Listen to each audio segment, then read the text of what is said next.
So, I was watching Blackmon's video regarding HDTV, and I realized that, yeah, I'm kind of in the same boat here. I've actually never gamed on an HDTV. Not saying I've never gamed in HD, but never HDTV.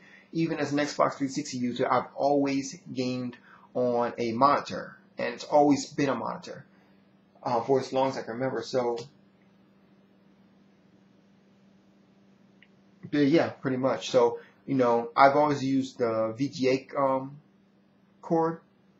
So I used to hook it up to, to the VGA, which is alright. It provides monitor. Now, the good thing about the Xbox 360, it converts to what you need, and that's one of the things about the Xbox that, a lot of people don't give credit for, A lot of people always want to direct me towards,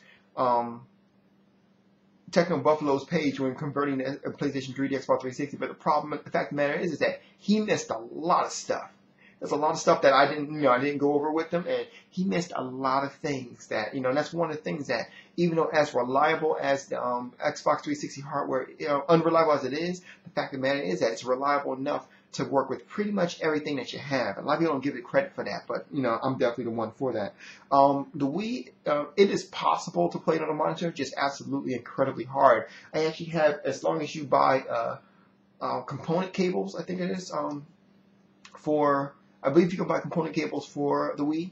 I can go ahead and hook it up as long as you have a S video input on your monitor.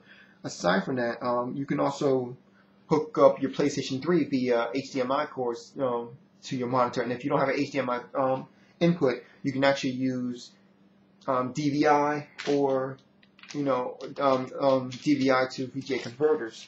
Do it. It's a lot of work too, but eventually it can get done. Also, let you know you have to have your monitor has to be two things. One has to be 16:9, and it also has to be 1080p.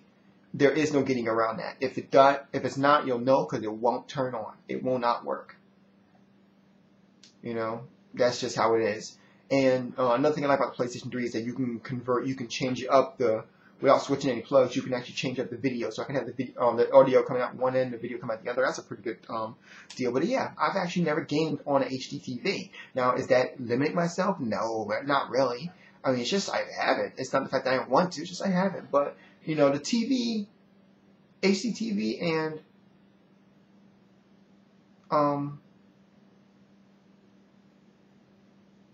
HDMI and a monitor. Sorry, I just noticed my internet went off. I gotta go and replug it. But anyway, there's really no difference. There really is no. In terms of size, that's that's all perception. I mean, because honestly, I'm sitting right here in front of the monitor right here. So a 22-inch monitor, of course, this is not, it's a 19-inch I'm on right now, but a 22-inch monitor is going to look the same from this particular seat as if you had a 50-inch monitor sitting back on a couch. Well, obviously not in this room, but in another room. Overall, no difference. I mean, I would like to have that particular thing used as a monitor. I would, but maybe in the future that will be the case. But right now, no, I don't. So basically, that was pretty much my rant. Basically saying that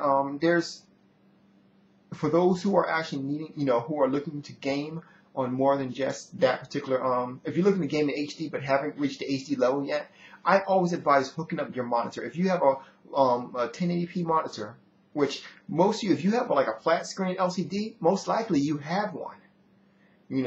So by all means, if you don't, go ahead and pick one up. They're actually really cheap.